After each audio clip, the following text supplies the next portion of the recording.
listeners. You are listening to the Natives Rouseabout podcast. I'm your host, Michael. And today we have a rather special show because, as well as having Trent on, we have our first guest ever on the show, John Lawson of the National Observer. Welcome aboard, John. How are you going? It's an honour to be here recording in the A&A bunker. The audio in here is beautiful, I've got to say. It's just bouncing off the walls, fantastic. And no, it's really an honour to be here in the compound. Thanks for having me. Yeah, no worries. I mean, I heard a rumour that you put on the Yakubra and went and kissed the dog on the tucker box. Is that true? Look, I wouldn't know anything about that, so I can neither confirm nor deny. Yeah, righto. And how are you going, Trent? Yeah, I'm good, thanks. Good to be here. Nice to meet you, John. Yeah, nice to meet you too. Are you a fan of the National Observer, Trent? Yes, I am. No, well, you better be. Yeah, I'm of course, we all are. Oh, that's good. That's good. And I'm a fan of the A&A, of course. Righto. Well, in that case, let's get on because we have a few other fans that we've got to do a show for. So today we'll be discussing a few things, including the importance of nationalist media and some of the reasons you should or shouldn't get involved in electoral politics, which seems to be a bit of a topical question at the moment. But before we get into all of that, let's read through a few listener comments from our previous show first. So Aaron DW says, "It's the willing but unable that carry the potential to restore the ANA to its former glory and beyond. At this level, the individual carries minimal personal power. However, on aggregate, these hard-working individuals still control significant economic capital. It's these individuals collectively that will ultimately attract your first round draft picks, aka the willing and able." Well, thanks for the comment, mate. It's definitely true that part of what we need to do is organise that everyday Aussie. What do you guys think, Lawson? Well, yeah, I think that stands to reason. At this point, we have no ability to press gang people into working for the cause. So it's a coalition of the willing. It's the volunteers, people who have the initiative to get involved. And that means that at the beginning, there are going to be very few of us. And then once we start to achieve some level of success, once there are outward signs that what we're doing is working, then we'll start to get, I imagine, bigger numbers coming along, those who are able but unwilling for whatever purposes. And that's, of course, in reference to they're unwilling to work for nationalism, maybe because it's politically disadvantageous, but they've got the skills, they've maybe got technical ability or something like that. And that hopefully, I'm confident that they will come along. Yeah, part of it's just having the social proof that numbers bring. But Trent, have you got any comments? Only one thing to add, and I think John sort of said it, but a big part of our project is taking those people who are willing but unable and transforming them into willing and able, and that will in turn attract more willing and able people and allow us to transform more people, get them up into that willing and able category. Yeah, no worries. Okay, next one is a bit of a big comment, but Slogan 22 says a few comments, and hopefully in this sensitive age, I won't offend anyone. It's not the economic capacity of Australia to absorb massive numbers of immigrants that worries me. It's the ability of our way of life to survive under waves of third world immigrants that have no love for our culture or our way of life that worries me the most. If you import enough of the third world, we will become the third world. You can still buy a home in Australia, you just have to move out of the cities to do it. Get off the blame the boomer bandwagon. It's insidious and just plain wrong. Where I live, I see more young people with Asian partners than people in their 60s and 70s, and there are plenty of so-called boomers who are fighting the good fight too. These people are your friends. Don't alienate your friends. You talked about a strategy to maintain the unique character of our nation. So here's a few thoughts. One, don't underestimate the power of one person with the right tools and information regarding Australian history and culture has the ability to at least influence the people they come into contact with. If one person can influence one other, the effect can be massive over time. Self-education is the key here, and your organisation's website is a treasure trove of useful information. 2, in a world awash with propaganda, keep telling the truth regarding Australia's history. 3, quietly maintain the Australian lifestyle in your own way, or loudly if that suits you.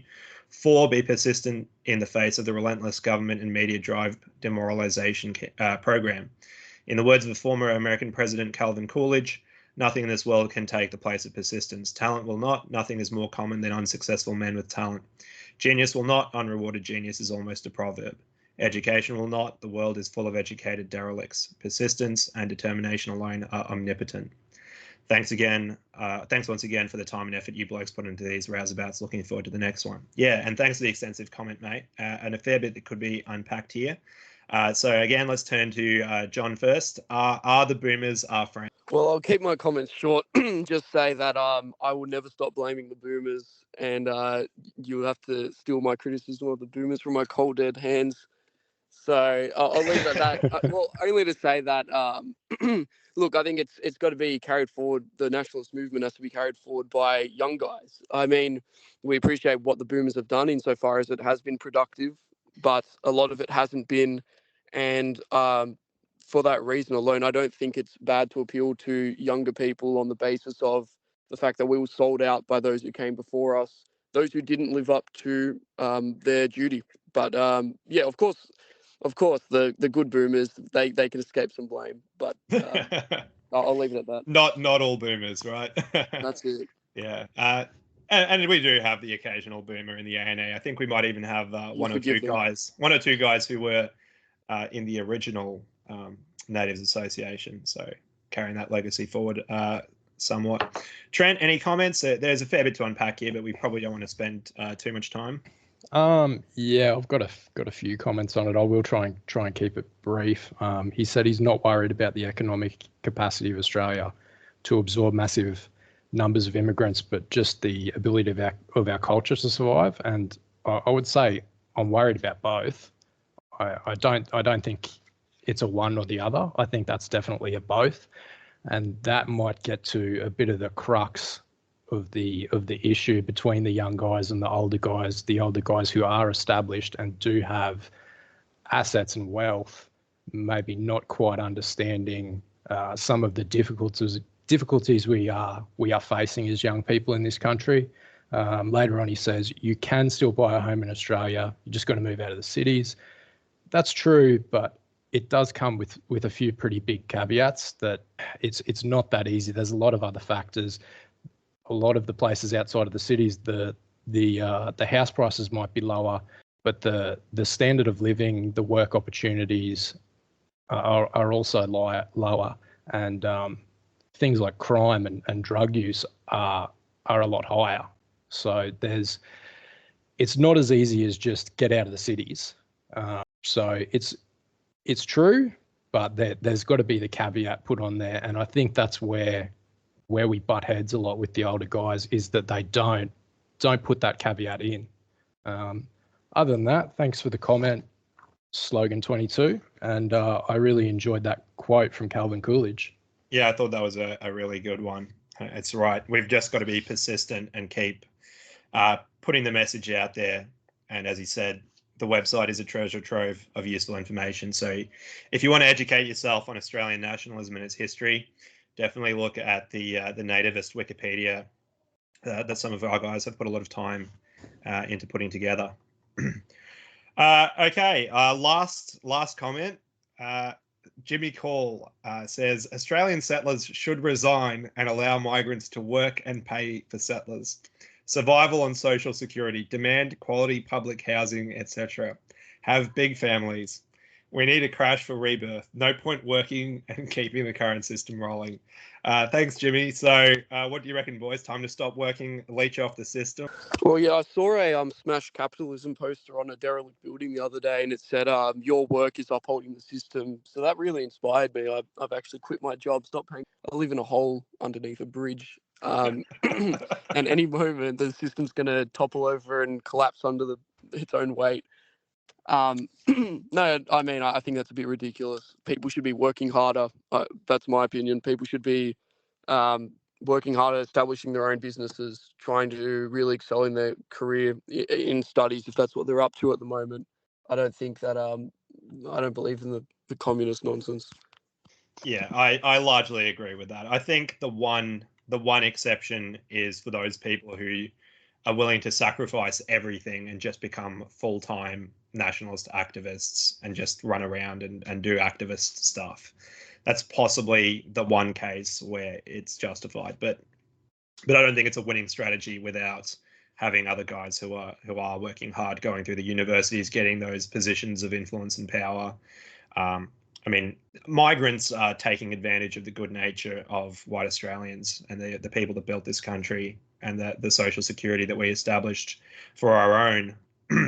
But we can't expect the same once they take power. So we definitely want to make sure that we don't end up in that situation. Trent, anything to add there?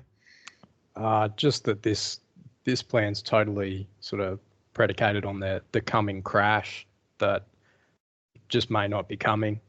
So if you plan everything around the crash and your future as a warlord ruling over the Mad Max wasteland, then you're going to be pretty disappointed if things keep trundling along the way they are until the end of your life. Yeah, I mean, personally, I'm getting ready with the Mad Max optics, but that's one reason we don't roll the cameras on this show. Nah. Anyway, so next we're going to move on and have our poem of the show. So this one's an interesting one. It's going to touch on the electoral politics topic to some extent, but it's Liberal or Innocent by Definition by James Macaulay, written in 1960. This is the solid-looking quagmire, the bright green ground that tempts the tread and lets you down into despond. Enough consistence to conform, enough form to yield to pressure, enough force to wink at a fraud.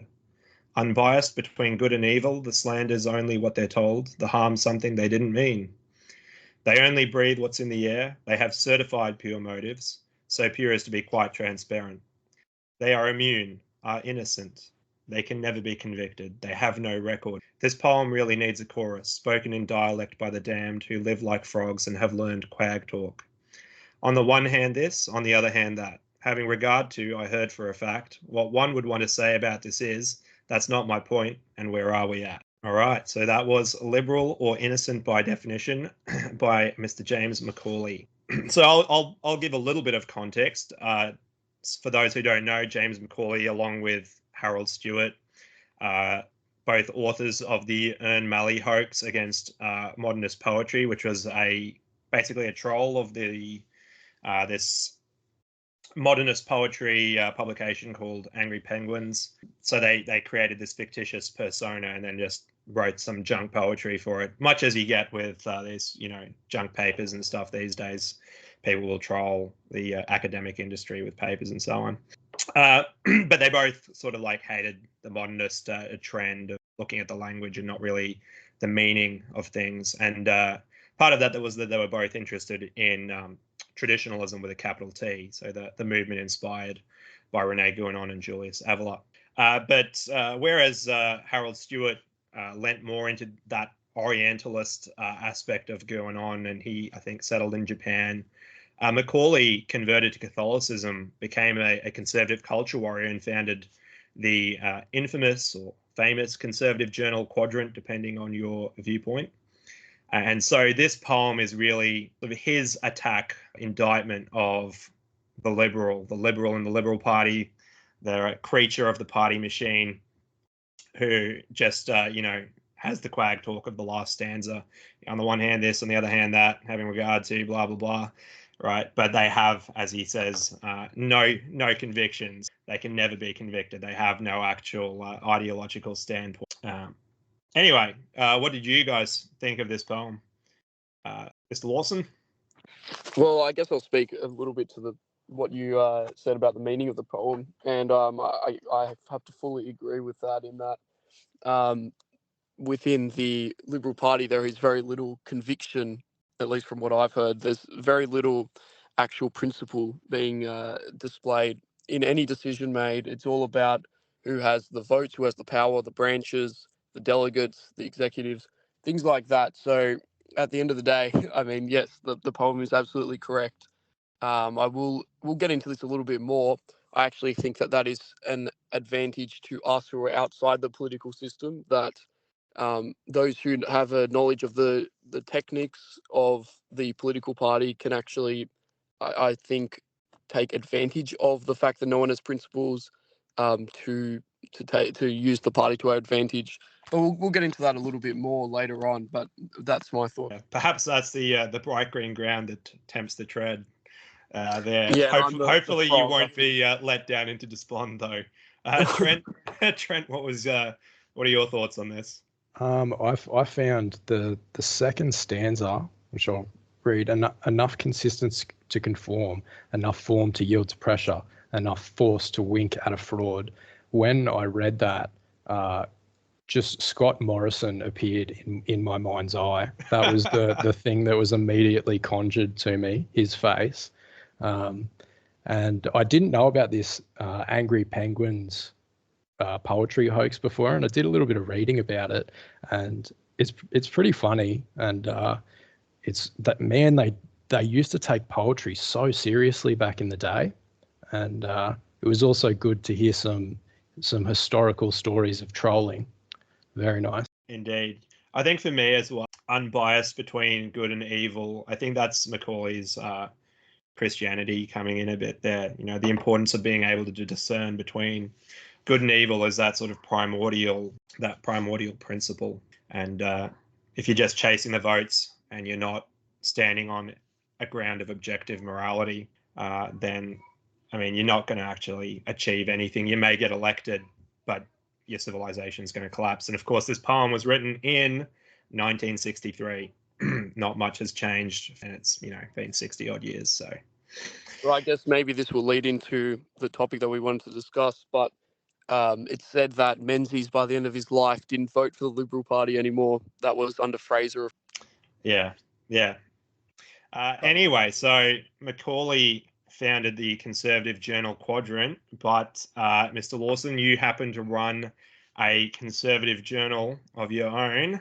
So do you mind sharing what inspired you to get started with the National Observer and why you chose the... Yeah, so it's not a super interesting story. Sorry to let everyone down, but probably around 2 years ago, I think it was, a friend of mine started a live stream called Australia First, which took inspiration from Nick Fuentes' show of a similar name, America First.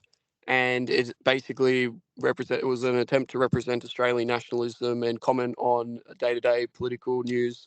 And I thought, well, we need a written publication to go alongside this if we're going to sort of build a little movement. Then so that's why I started the National Observer. I was inspired by the original National Observer, which was founded, I think, probably about more than 50 years ago, I think.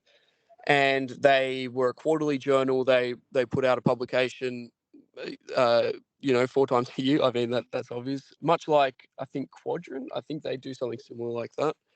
And what I really liked about the National Observer, the original one, which you can read about on Wikipedia, is that they took writers from across the political right, whether that be, they had writers like Tony Abbott, who at the time I think was a journalist, and they also combined that with people like Patrick Buchanan, and I think even they featured an article from Kevin McDonald as well.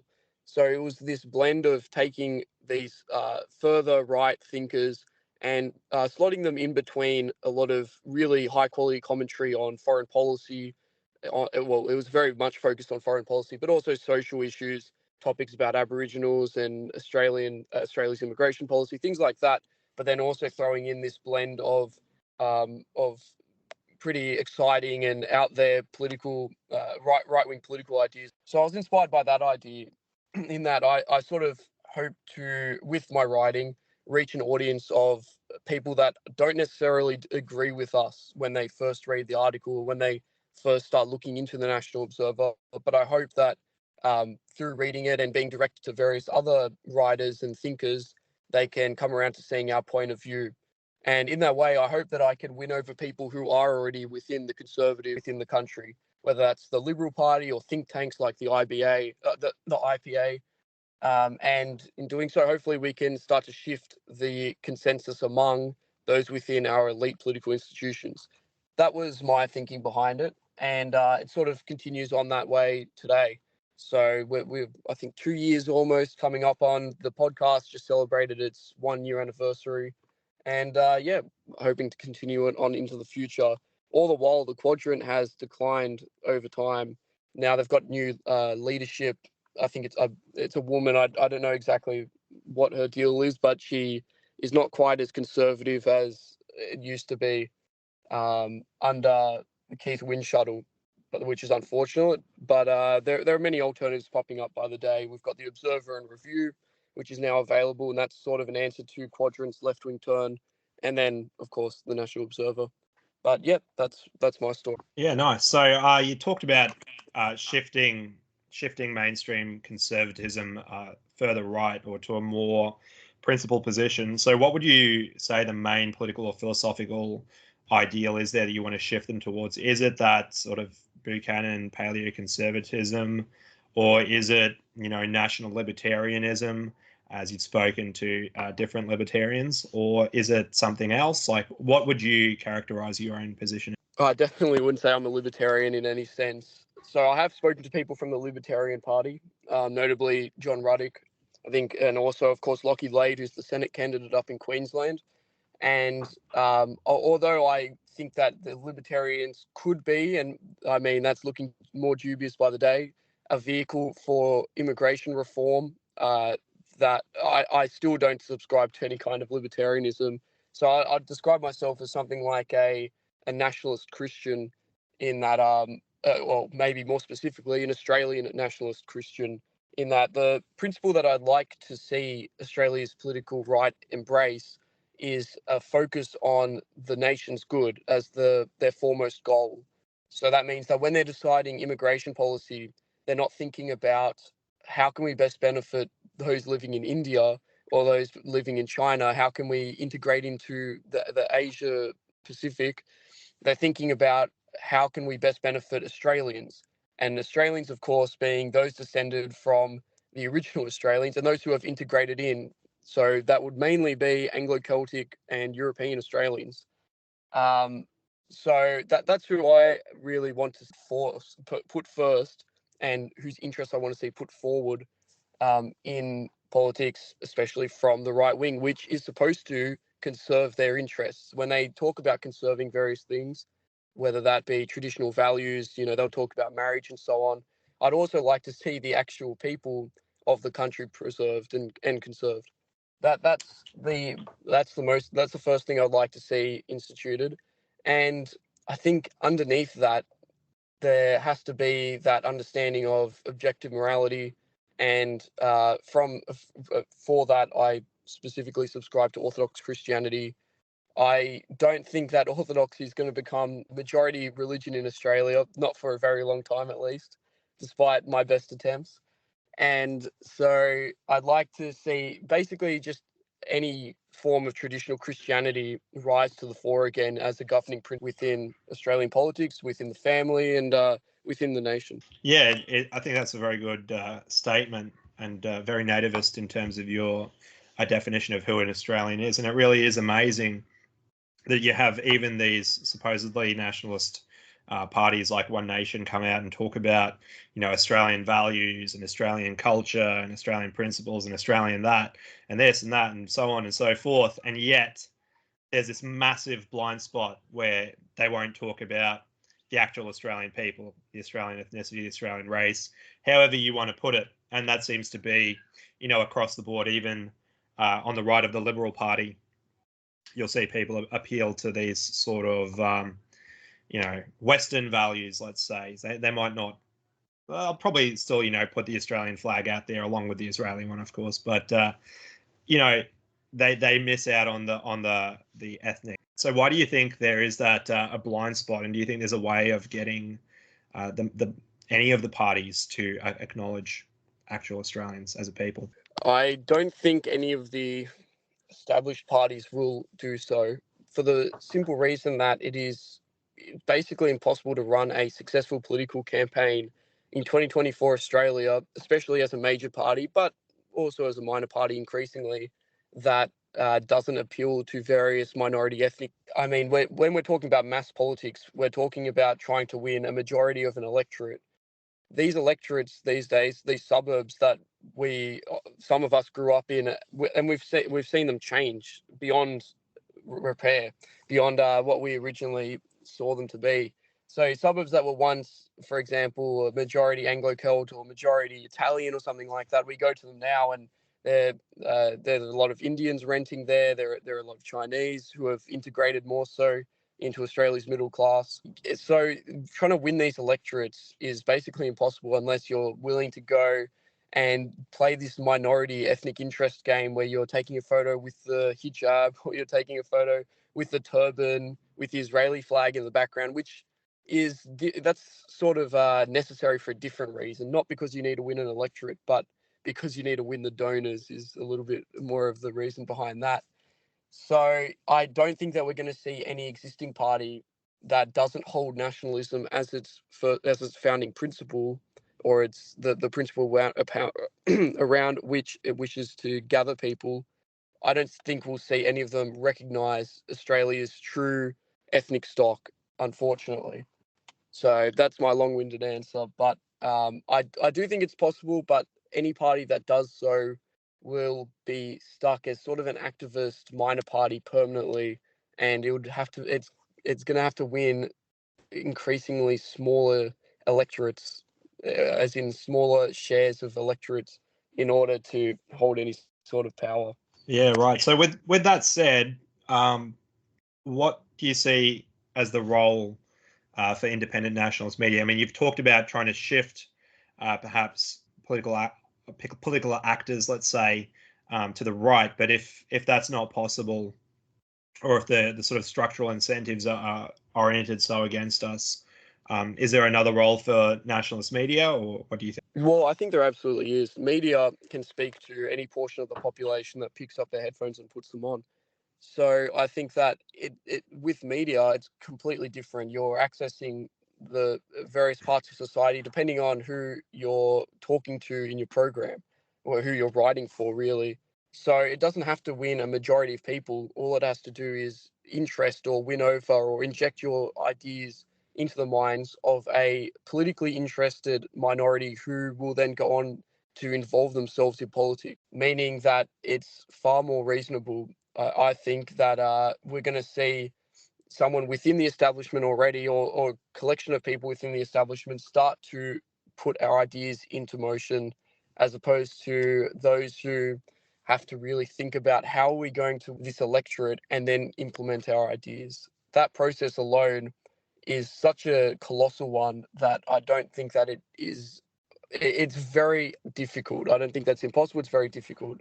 Whereas if you're influencing those who are already in power, or those who are in a party which will win on virtue of its reputation and name alone, then you sort of just need to influence the ideas. And at the implementation stage, things can start to change. Yeah, right.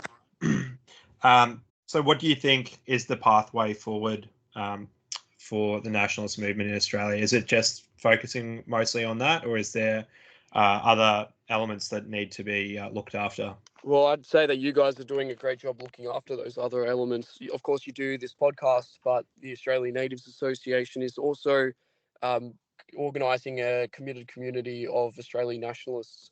I think very important to that is that you're basically building a bunch of mates into an organisation, and you're each helping each other to improve your standing in the community as it exists, in order to then create a community how we want it. So I do think that there are, of course, other roles. So, for example, we're going to need a new donor class. That's unquestionable, and that is an extremely difficult task, because the current donor class, it generally, for the major parties, it'll come from their wealthiest electorates, and those wealthy electorates are often comprised of people that they didn't make their wealth through benefiting the nation, so to speak, and so they aren't exactly leaning towards our ideas, and they probably can never be convinced around to our ideas. They're usually older and entrenched in their ways. Oftentimes they're from a competing ethnic minority. So what you guys are doing by building up a bunch of guys into people who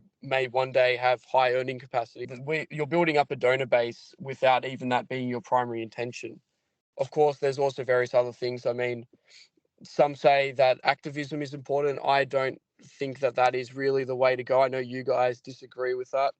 That is one role which can be fulfilled, maybe in contexts. I've heard you talk about your ideas of building an intentional community in terms of buying up housing in certain towns or something like that and making it into an Australian nationalist sort of a little breakaway town or something like that. I imagine that's a long-term goal, and I think that something like that is productive, if not immediate. So yeah, I do see a lot of other roles which need to be filled. Obviously, media is just the beginning of that. We need to basically make a lot more Australian nationalists and then have places for those nationalists to go if they want to implement our political program.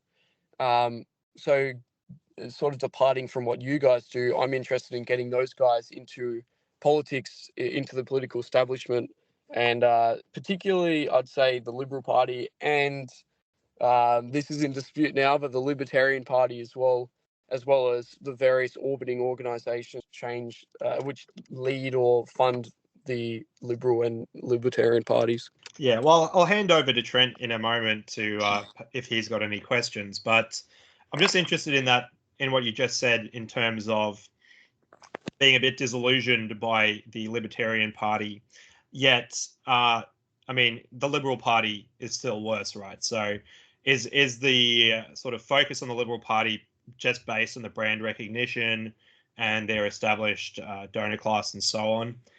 Because surely it would still be easier to sort of shift the Libertarian Party in terms of just the size of the membership base. Yeah, no, I do agree with that. So obviously, Libertarians are leagues better than the Liberal Party, which is not a hard task at all. The reason why I'd say that I think maybe resources would be better focused on changing the Liberal Party is that the Liberal Party actually has the power to change how this country is governed, how our immigration policy operates, how our foreign policy is conducted. So that's why I'd say that getting into the Liberal Party is important because they actually have power. With the Libertarians, it's a twofold task in that they, first of all, have to build enough brand recognition and power, or I suppose established reputation and experience to then gain power or increase their share on power. And then from there, they have to implement their idea. Those ideas, unfortunately, we found out today from their Queensland immigration policy, aren't much different from the Liberal Party. So yes, while I think it is important to shift the Libertarians on that issue, I would only really have supported getting involved with the Libertarians or trying to support them at all if they were going to be explicitly calling for an immigration reduction. If that were the case, then we could say sort of even as a protest vote, or those were major parties to go there, and from there they would actually build up. But if they're not going to be a anti-immigration party, I don't really see a lot of point in directing people over there whether to vote or support them.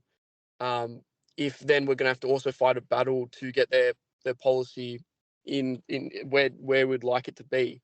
If we're going to have to fight for the policy to be where we'd like it to be, we'll just go do that in the Liberal Party, who already have the power to implement the policy. That's my perspective right now.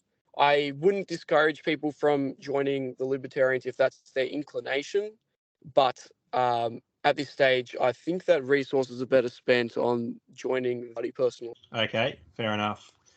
Trent, do you have any questions that you'd like to ask? No, I think John's summed that up pretty well there. So we can move on to our next topic if you want. Yeah, I mean, we're kind of already talking about electoral politics, which is one of the topics we wanted to focus on. Yeah. But all right then. Well, can I ask you guys a question? Because yeah, no worries. Go ahead. You're in the position. Turn the tables. Yeah, that's it. You're in my podcast now. So, can I ask you guys? Obviously, you're building up the Australian Natives Association. It's a community organisation. You've got actual members that are actively involved. They're ideologically aligned. I've mentioned it to you a long time ago, and I think I'm less interested in pushing you guys towards this now, but I'd like to get your thoughts. Would you ever see yourselves starting up a minor party or getting involved in supporting a minor party, or maybe even independent candidates down the line? Yeah, look, I would definitely be interested in it, but I think it has to be done very carefully. And yeah, perhaps this is a fault, or some people will take fault with the natives for this, but we tend to move relatively slowly and steadily. So we're more the tortoise than the hare. And so, yeah, we would run a party, but it would have to be worth the effort. So, I mean, unfortunately, as you know, the nationalist movement in Australia is not especially large, and there's only a limited amount of manpower and man hours, and so any effort that people get involved with is going to, suck up some of those finite resources, time and money. And of course, it takes quite a few people to start a party. You need, 1,500 members, right, on paper for, I think, a federal party. So you kind of need people who are pretty solid, unless you're going to just create another one of these, fly past parties that, maybe get some brand recognition, but it gets like 1% of the vote or something and just stays on that. So I don't think that it doesn't really have a lot of meta political effect or political effect. And so it's just a time and money sink, in my opinion, if it's not done very carefully. I agree absolutely. And that's it's also basically my take on it. Yeah, I see some people who seem to Trent, think did you want to jump in on that? Can you hear me? Yeah. Oh, sorry. I was just, I know we've kind of forgotten about Trent, but No, I was going to say what you were going to say. Yeah, sorry, Trent, go ahead. If we were going to jump into anything like that, I anticipate that it would be much more local, local councillors, local mayors, things like that, as opposed to jumping into the mix in federal politics, but that's just my view. We'll see what happens in the future and what opportunities present themselves. I think that's probably the prevailing opinion. When the opportunity presents itself, we will strike. But there's no opportunity or reason to be doing that right now. Yeah, and I'd say some people seem to envisage the minor party, the theoretical minor party that always eludes us, the perfect one that's going to sweep to power in a couple of. I personally like the name the Patriot Bunyip Party personally, but I think that people envisage that this party is going to be a vanguard of our ideas, and we're going to be have people in the Senate who are making speeches, and we can record that and clip that, spread it around. But a party to be successful it's not a vanguard organization in any way if it wishes to achieve significant amounts of power. The reason for that is that you sort of have to play to the middle of the vote in order to get anywhere, unfortunately. You can be a couple of degrees removed from the center, but too far, and you're talking to a tiny fraction of the population. First of all, in Australia, already a tiny fraction of the population is even interested in politics to begin with. Second to that, a tiny fraction are interested in right-wing politics and on an ideological invested basis. So that's not really the place to be pushing our ideas down the line necessarily. It costs a lot to get people in. If you fail to do so, it's demoralizing to those who spend a lot of time campaigning. And so I think that the best way to go about things is what you guys have been doing. You have to forgive me for mentioning them, the British Australian community, those dastardly Angloists, what they're doing, where you have a community organisation which, as one of its activities, will do campaigning if the opportunity arises, but it's not its main activity. And so even should an election attempt fail, it's not going to cause the whole membership to scatter and get disinterested in politics. It means that they're going to show up to the meeting that's been scheduled next week and the fundraiser that's been scheduled 2 weeks after, and continue to try to grow the organization, expand its functions, expand its wealth and its membership base. And then the running a candidate or endorsing a candidate is something that can be done as a tiny side quest, I think, until resources and people are ready to actually go for the main prize and actually start a proper party. But that's my opinion. Yeah. Yeah. Good. And don't be too apologetic about the BAC. The Eternal Anglo is our greatest ally at the end of the day. But what I was going to say is that I think another problem for nationalists is we need to be very, very self-aware about how our media efforts function as well, particularly social media, because I think something we've got to watch for is the way that the algorithm can kind of trap us in these bubbles where we feel like, everybody supports what we're about, and everybody's just 100% on board, and you've got the occasional lefty or whatever. Since most of them go off into their own bubbles, they don't always show up, and so you get this illusion of mass support, and especially due to the international nature of social media, you also get a lot of international support towards nationalism through the whole international nationalist community, and so you get this enlarging effect. It seems like, I've got however many followers somebody may have on X. I'm sure you've got 10,000 or something, but a lot of those will be overseas people, bots, or something else. So yeah, I think we've got to be very aware of where we're at and what stage the nationalist movement is in, and not try and be premature in taking on these big tasks. We kind of need to build a solid foundation, and so that is kind of the ANA take. And I know some people will say, well, we just don't have the time. We don't have the time. We've got to do all these things. We've got to do stuff right now, right? We've got to be all about action.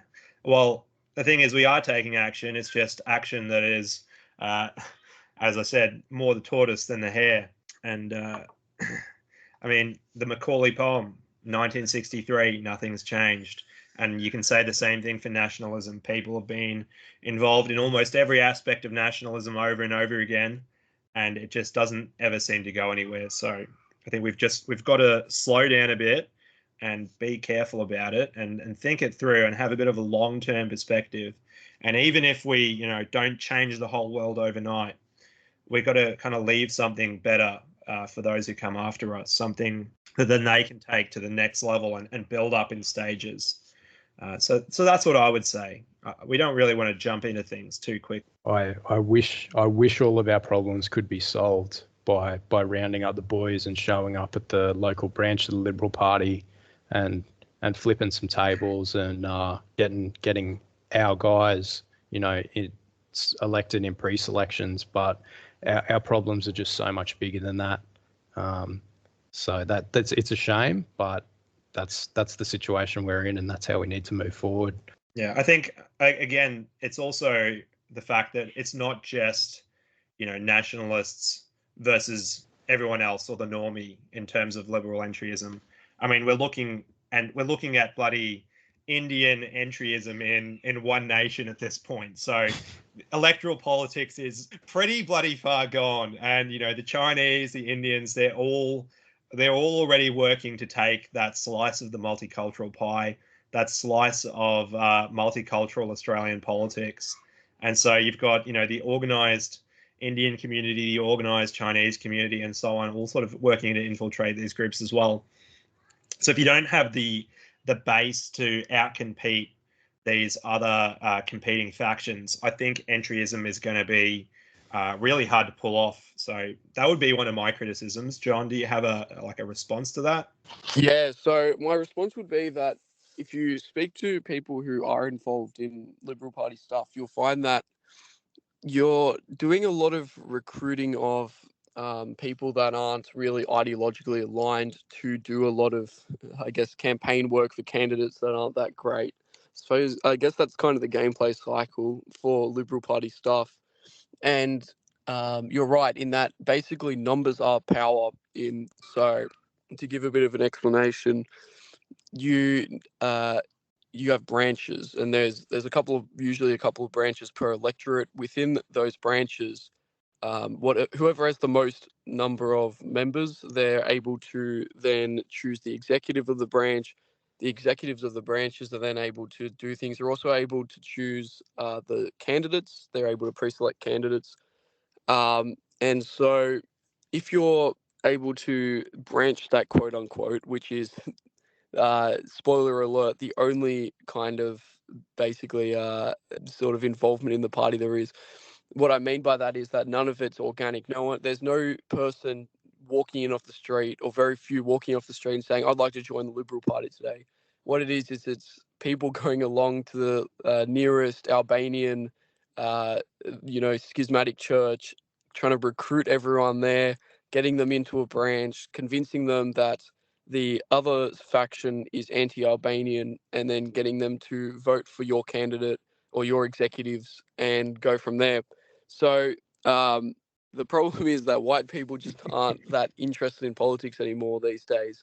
Either it's because they're too affluent or they're too comfortable. But these days, like in any sort of multicultural city, it's vastly overrepresented by various non-white groups or non that are vying for power within the party, like you said. So I think that it is possible, but if it's going to be sustainable, it's like you two have been describing and like the ANA has been doing, it is going to require a large base of people that are really down for the struggle, that are willing to rock up and campaign for candidates and do that every weekend for a couple of months, and they're willing to show up to branch meetings and do all that sort of stuff. If they're going to be doing all of that kind of stuff, they also have to have, if they're going to stick around, they're going to have the other side, which is the benefit of having mates who are nationalists, having barbecues with your mates and doing various things, whether you're interested in the poetry we read a little bit at the start, or you're interested in Australian culture. There has to be there has to actually be a carrot. You can't just have the stick. So if it's going to be sustainable, that you guys are building up the infrastructure that will make it so. And the Liberal stuff, that it's for a certain type of person, and it is possible, but we're not nearly at the point where we're close to ever taking over the party. Of course. Sorry if that was a bit long-winded. That might give some people an idea of what it's like if they're thinking of going into Liberal politics, Liberal Party politics. That's sort of what you're going to be doing for most of the time. You're going to be rounding up people from various places within an electorate, trying to get them to sign up for the party, and then do things for the party when the party's not doing anything for them. So, sorry to burst anyone's bubble. It's not very glamorous, but nonetheless, that's how it's done, and power can be taken that way. It's just that to get it to be an authentic nationalist voice, that's just so far down the line. It's hard to even conceptualize at this point. Yeah, and I mean, I think National Governor's response to that, Matthew Grant's response, would be he would agree and just say that that's just a waste of time. At the end of the day, it's never been able to move the party sufficiently towards a nationalist direction. Nationalists would be just better off using their time to not, do the quag talk and just slam their position on the table straight up, be it through media efforts like you're doing or we're doing right now, or whatever it may be. Maybe it's activism, as you brought up before, and I don't think activism is a total waste of time or a waste of time at all. I think it's part of a necessary ecosystem, and some people are going to have to do it, and not everybody's suited to it. And I think sometimes activists play up with that because, everybody's got to hype what they do. Another thing, everyone's going to say this is the one true way because you're trying to recruit people, of course. But I think you need to have all the different, otherwise it's just going to be impossible to get everywhere. You can't have the neat activist, as one of our comments advocated, who lives in the public housing and survives on social security, who does activism all day. Okay, but what is the win condition for that? So we can say, well, the win condition for electoral politics, like pure electoral politics, is to take over the party, implement the policies, remigration, which everyone agrees on in the national sphere. I think maybe some civic now. Who cares about civic? So that's kind of the electoral politics win condition. But the pure activism win condition has got to be, people will talk about revolution and that sort of thing. And I think that's just, in our current condition, that's just absurd. Like, how are you going to take on this? But it does have a metapolitical function that can then, work hand in hand with other aspects. Yeah, I agree. And I'll let Trent speak because I don't think we've given him much time. Trent, you're sort of fulfilling the role that Matthew Fisher fulfills on my show, where you sort of sit back, listen in, maybe eat your dinner while the guest and I speak. He seems to have a bad habit of doing that. But I will say that often a common criticism of the entryist strategy, which I've spoken a little bit about, I think in realistic terms tonight, which I wouldn't dissuade people from, but I'd say I'd temper people's expectations of. I'd say that where was I going with this? Oh yeah, so a lot of people will criticize entryism by saying that it's been tried before and it failed, and they'll point to examples such as the failed National Party infiltration, which was conducted by a couple of guys, I think around the 2016 era. And I'd say that the reason behind that is that the people doing that had exceptionally bad OPSEC, avoidably bad OPSEC, meaning they were posting on their public social media with their face out and everything, saying we're going to take over the party, and then also sharing what they want to do with the party after they've taken over it, saying various unoptical things. And I don't think it was any surprise when those guys got taken down by mainstream media. I would say that people who say entryism has never worked and try to dismiss it on those terms, I'd like to point them to the graveyard, the Wikipedia graveyard of failed right-wing minor parties. There's probably at least 30 of them, which tried to get up, they thought they were going to be the party that revolutionizes the nation. They were going to sweep to victory in the next federal, but in the end didn't. They got deregistered and only exist as a memory these days. I'd point them to that, and I'd say, well, the minor party strategy it's failed many times as well, many more times than the entryist strategy. So that's what I'd sort of leave. And I'd also put out there a little pearl of wisdom I heard from someone, a really good guy who's been involved in the Liberal Party for a very long time as a national. He told me that we should really only be focusing on Liberal Party stuff as sort of a side thing. So you can be writing, you can be podcasting, creating content, involving yourself in various organizations. But once or twice a year, 3 times a year, rock up to your local branch meeting and vote to pre-select a candidate or something like that. And slowly over time, numbers will build and you can go from there. But don't pour all your time into it because it can be a pit. That's it. Yeah, I mean, I'd agree with that. I think it's a side. Yeah. Trent? Yes, well, I haven't said much, but I hope that when I do weigh in, it's been very important information. Inspirational. I will, yeah, I will say you left out the most powerful reason not to get involved with trying to do entryism into the Liberal Party, and that's that 90% of the people in the Liberal Party are insufferable dorks, and they're unbearable to be around. Well, that's not fair. Probably 30% of them are Indian and Arabs who are money grubbing for their property. Yeah, no, you're not far off.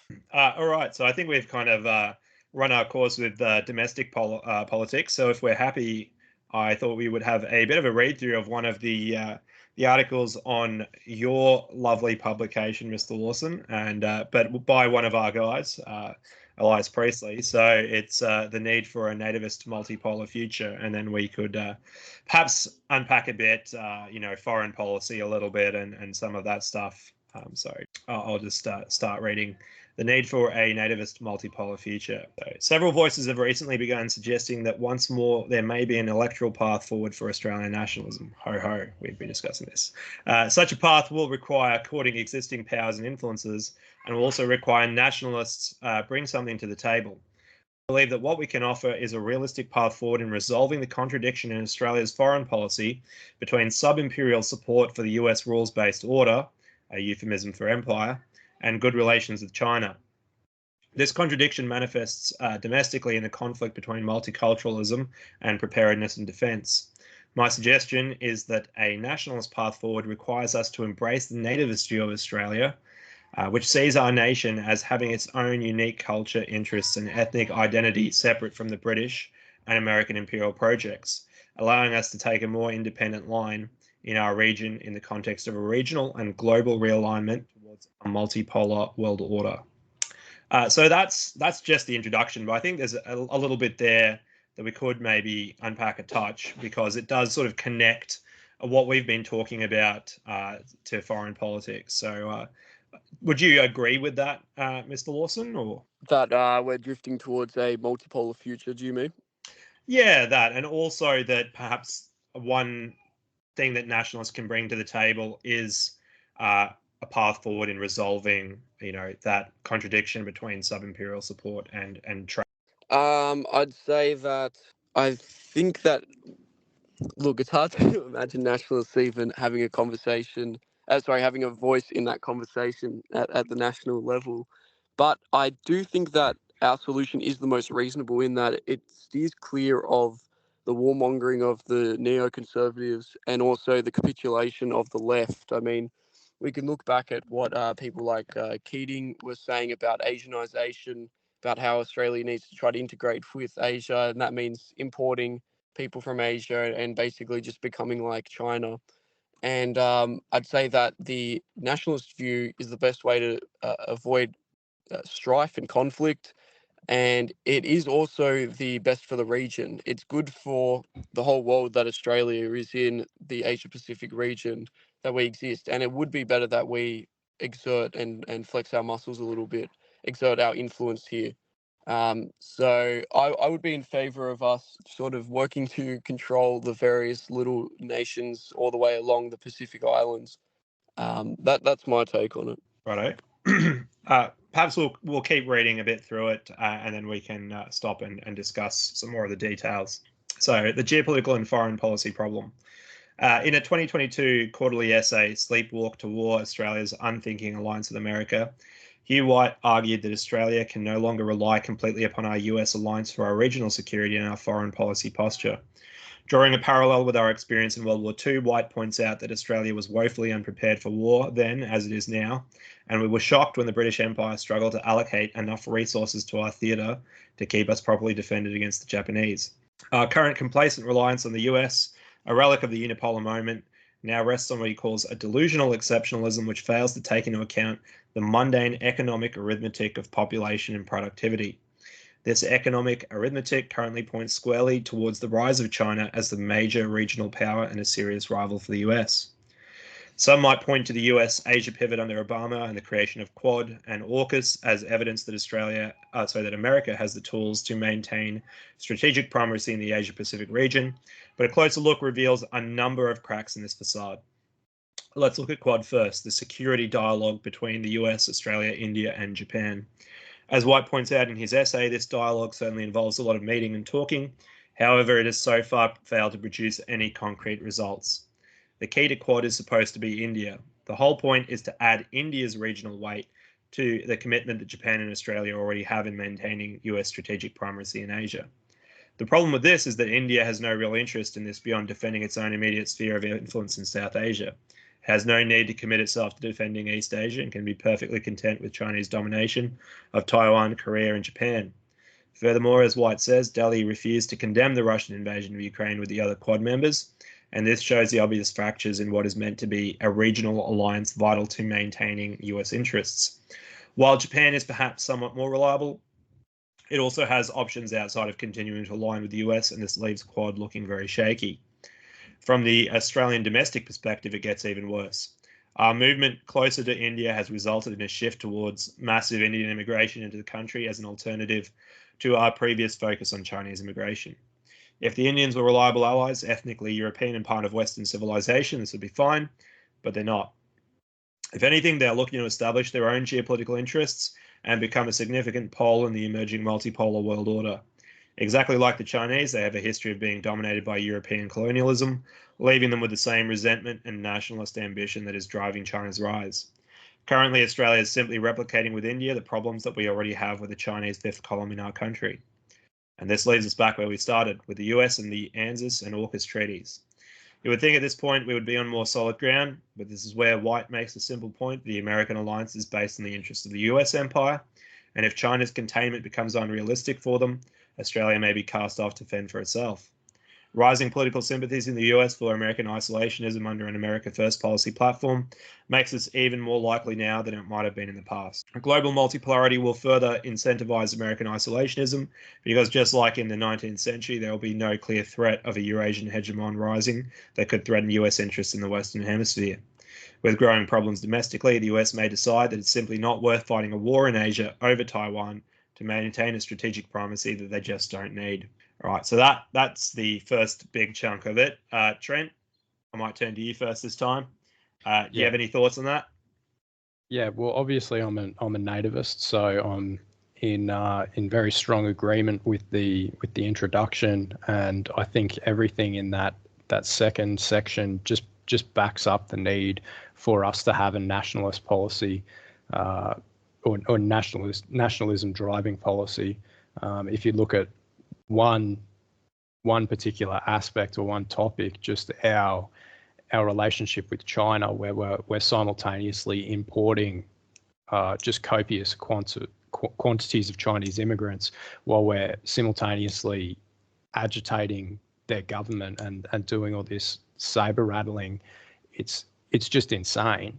And if we were acting in our own interest, there would be no way that we would be doing this. And I'll leave it at that.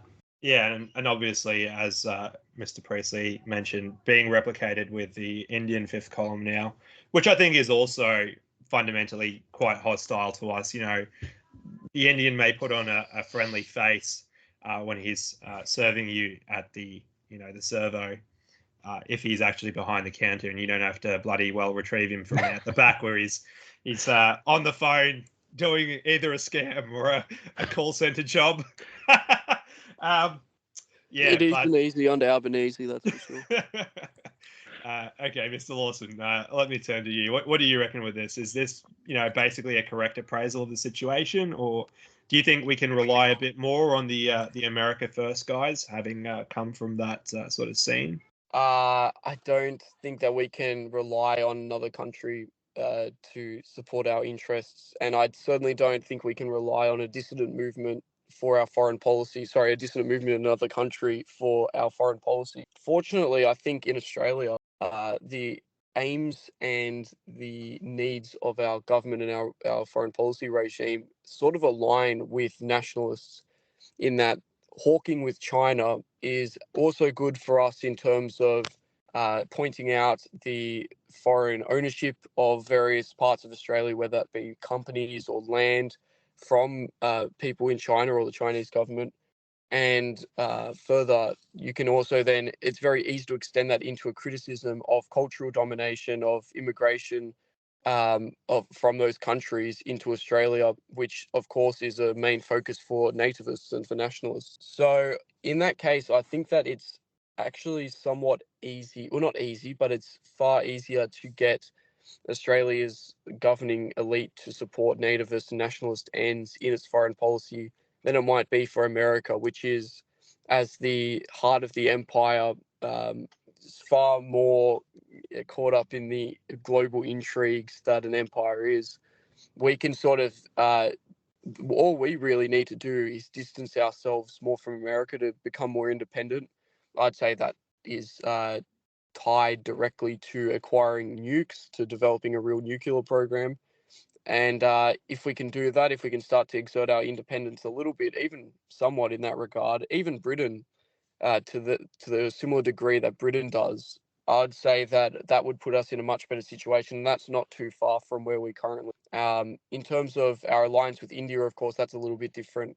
I don't know that that's really in our interest, because, like is stated in the article, India has never had an interest in doing anything except guarding its own borders.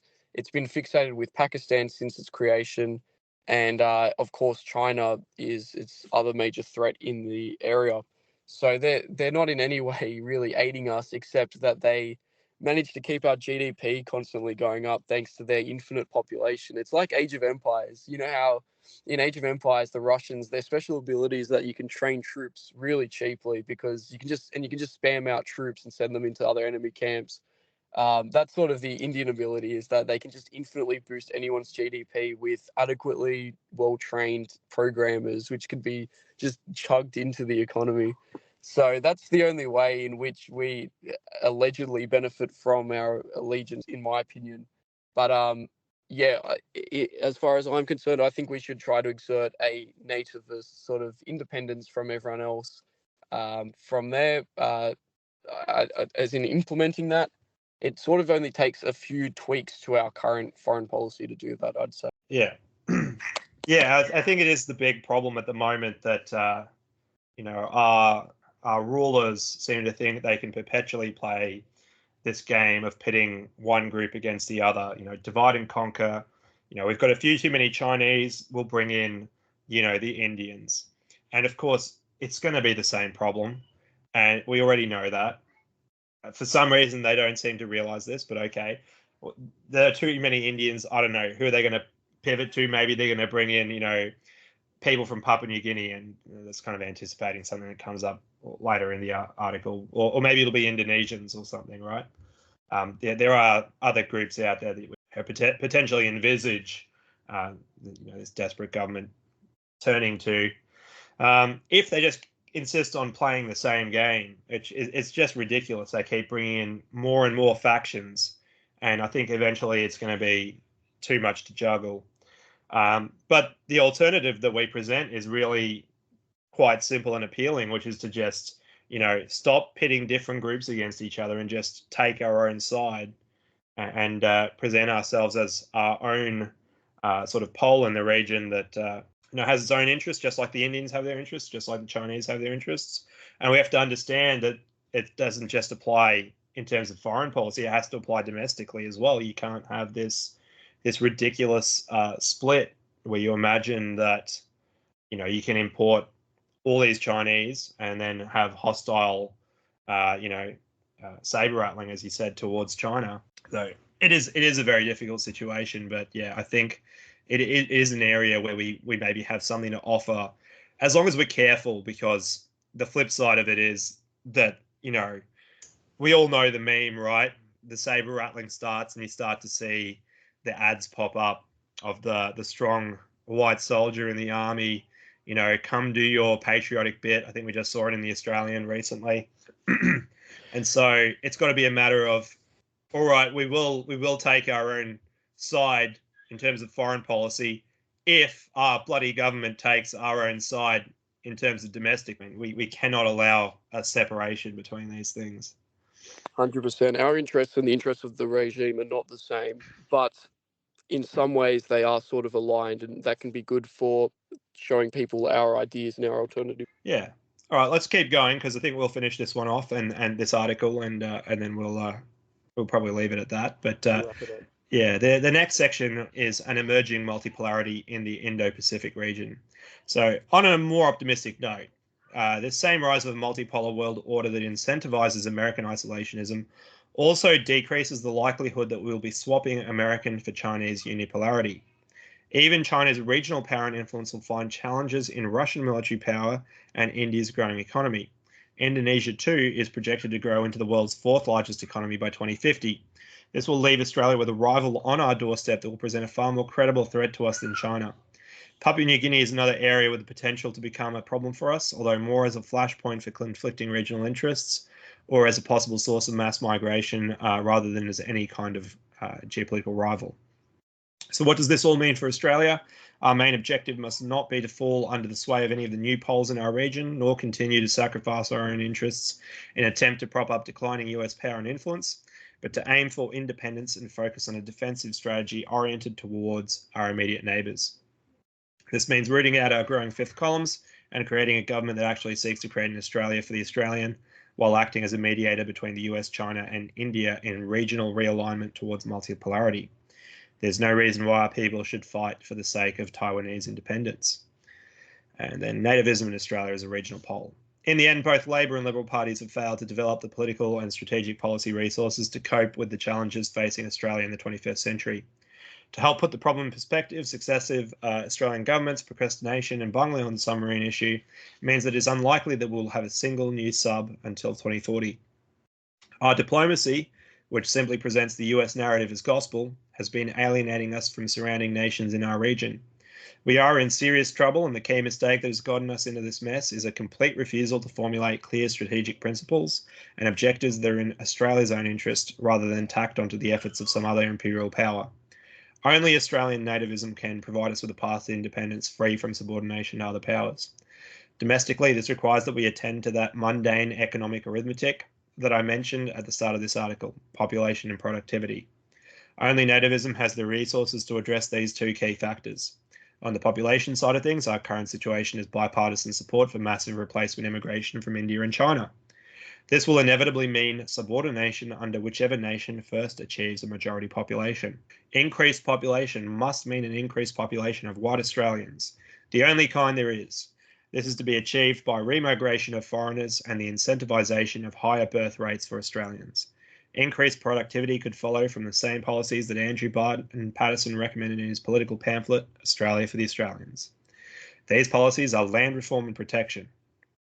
As the banjo of the bush pointed out so long ago, without protection, we will not be able to build up local industry while maintaining good conditions for workers, and will be stuck as a colonial economy limited to primary industries. We have yet to fulfill the destiny and potential he envisioned. The more controversial idea is land reform, and it has not been commonly considered since the decline of Georgist ideas among Australian nationalists and socialists at the start of the 20th century. While Patterson's own suggestion is more inspired by Georgism than Georgist itself, the basic idea is to nationalise land, but not the improvement of land, so that there is no benefit in land speculation, but still much private benefit in making land productive. By wiping out the foreign owners, speculators, and our own land barons, we will be on the path to vastly increasing our own productivity, making autarky a viable objective. In terms of foreign policy, nativism will mean staking out our own interests in regional balance of power negotiations between the US and China, and a move away from the unrealistic and impossible maintenance of US strategic primacy towards a mutually recognised multipolar order in our region. We have significant influence as a lobby when it comes to US policy in the Pacific, and this is an area where both America First and Australia First interests can be mutually served by developing a new regional framework that will be more isolationist and more compatible with China's vision of its place in the world. While Hugh White thinks that it would be a great act of moral courage for Western politicians to humiliatingly acknowledge their inability to maintain hegemony, it would not be without reward. It means we can rebuild our nations rather than continue to hollow them out for a doomed, woke, and multiracial imperial project. And the conclusion: in a multipolar world of civilizations, Australian nationals will need to struggle to fulfill our destiny of becoming a new Britannia in another world. If Australia, Empress of the Southern Wave, is not to fall under Indian, Chinese, or Indonesian Islamic civilizations, there's a lot of work that must be done. Let us pray that we're up to the task. Right, so that is the article. Ending from Elias Priestley there. He's a great writer. He is a good lad. So yeah, you can obviously find this and many more articles like it on the National Observer. Lawson, what do you think of the conclusion here? I mean, there are some slightly more controversial ideas, I suppose, in terms of the more Australian socialist side of things, the Georgism and that sort of stuff. So what's your take? I don't know that that would be as meaningful a change nowadays as it would have been when it was first proposed, because we don't really live in a state that's based on agriculture in the way it was back in the day. So I think that there are ways that we can achieve higher productivity without having to obviously import bajillion infinite people from other countries. And I think the best way to go about that is to look to our natural resources. I think that a big part of the future of Australian independence would have to be that we're tapping into our own resources and using them to the benefit of the nation. Probably means nationalising mining to some degree. And further to that, I'd say it's also related to energy policy. By making energy chips or even cheaper, it might be able to get the cost of manufacturing down and make us competitive despite our high minimum wage compared to various other countries. Those would be my big proposals. I wouldn't be opposed to the land reform. Any sort of land reform which would see basically the agriculture industry taken out of these huge multinational companies' hands, I'd be in favour of. But that's my main takeaway, and I like the direction that the article overall is pushing in. That we need to be thinking about Australian independence. It's crucial. Some people get a myopic view on immigration alone, but Australian independence is sort of upstream from that in a lot of ways. That's my conclusion. Right, Trent. Well, I thought I might add just a bit of a silver lining, because as you're reading that, like the future does seem to be quite bleak. But I guess the fact that there's three emerging poles in our region, being Indonesia, China, and India, is a much better situation to be in than is if there was just one, where we would just be swallowed up. There's going to be three, and there's going to be opportunities to play them off each other and to sort of secure a future for Australia, similar to what the countries that are wedged in between Russia and the West, like Belarus, do in their foreign policy. They sort of tilt towards Russia for a little while, and then they tilt towards the West for a little while, and it allows them to sort of play this balancing act where, well, up until recently, where they're able to maintain a lot of independence. And I do think that Australia could pull that off as well. So I just wanted to add that in. The future's not all bad. Yeah, one of the things that I think it's kind of mentioned a little bit in the article, sort of tangentially, but not super openly. But a big problem as well is America. I mean, I think something that we could possibly take away from this as well is that sort of just riding on the tailcoats of the MAGA movement and Trump is not going to be sufficient, because when we look at foreign ownership, we've talked about, Chinese foreign ownership, but there is a huge amount of American foreign ownership as well. And, they kind of cuck us with their, what's the name of it? Patent law and things like that. So even if you look at things culturally in terms of the Australian movie industry getting, basically overthrown by Hollywood making these deals where the cinemas to be showing kind of their movies and locally made movies as well. All these sorts of things. We've kind of got to deal with the America centric aspect of a lot of sort of dissident politics as well, because America is so large and they are such a big cultural force, in the English speaking world. But we've kind of got to be very careful there, because they do have their, like, we can't go along just imperial policy as the article says. So what do you think, Lawson? How do we kind of break away from that? Well, I don't think that we can fully break away. I think that's a bit of a LARP. I'd say that for a very long-term view, it would be something like increasing our population, and by that I mean doing so by encouraging those Australians who still exist in Australia to have more kids. Then I'd say further to that, it would be basically taking back control of our various resources and our foreign policy. And then from there, we can sort of become, I guess we'd have to Switzerland, and just basically we don't want to follow Captain Sweden. No, Switzerlandify and basically Fortress Australia, get some nukes, play the others in the region off each other, like was suggested by Trent, and yeah, I think we can come out well from all of this, but we need to take a long-term view like other Asian nations do. And from there, we can have an independent Australia, but not in the meantime. Selectively going along with American interests could be okay. Yeah, okay, fair enough. So before we wrap this all up, is there anything you wanted to say, John? Did you want to direct our listeners to your publication or anything like that?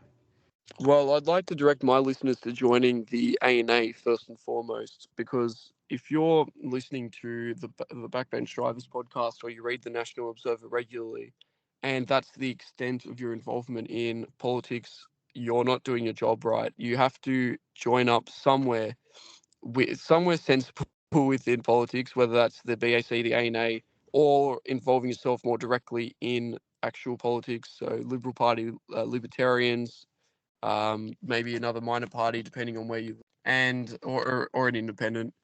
And that's where I'd like to direct listeners of this show. And secondarily, to those who are members of the ANA or love the ANA Rouseabout podcast, I'd send everyone over to thenationalobserver.co. That's where you can find all of my content. But thanks, boys, for having me on. Of course, it's an honor to be here. I've been a fan of your guys' work for a long time, since I've discovered it, to be honest. because the way I sort of got involved in Australian nationalism, I'd say, was downstream of my interest as I got older in Australian culture, history, and preserving that. Even from when I was a bit more of a conservative, the normie conservative, that's sort of what led me down the route to Australian nationalism. So you guys are doing great work, and keep it up. Thanks for having me. Thanks. You've been a great guest, and many wise words have come from. Been good to have you on. As they always do. And I've heard many wise words as well. So we've all been enlightened. Yeah. Trent, did you want to jump in briefly there? Just nice chatting, boys, and we'll see you on the next one. Yeah. So just the closing spiel. Let us know in the comments what topics you'd like to hear about from us, or if there's a particular topic relating to Australia or the ANA that you would like us to do a show on. By the way, we do note down suggestions, even if we can't always cover every topic straight away. So don't feel like you're making those suggestions in vain. And as always, I'd encourage all our supporters in the audience to make sure you like and subscribe and share our content far and wide. We'd love to share our show with as many good Aussies as possible. Just don't send it to Pajit or something. Lastly, if you want to reach out, you can find us at ausnatives.org. That's AUSNATIVES.org. Signing off. See ya.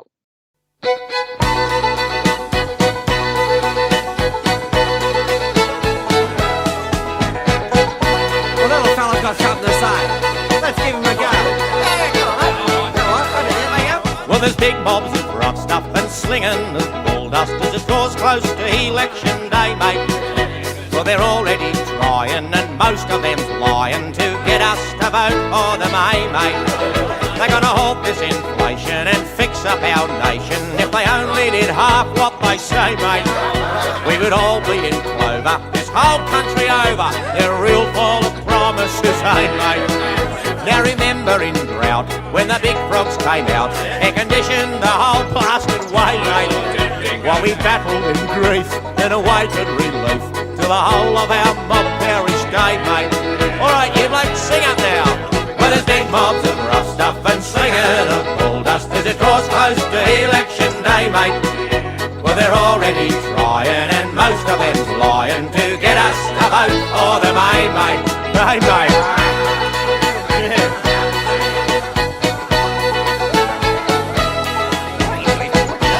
Now, shut up, you bloke. Let the little fella have his run.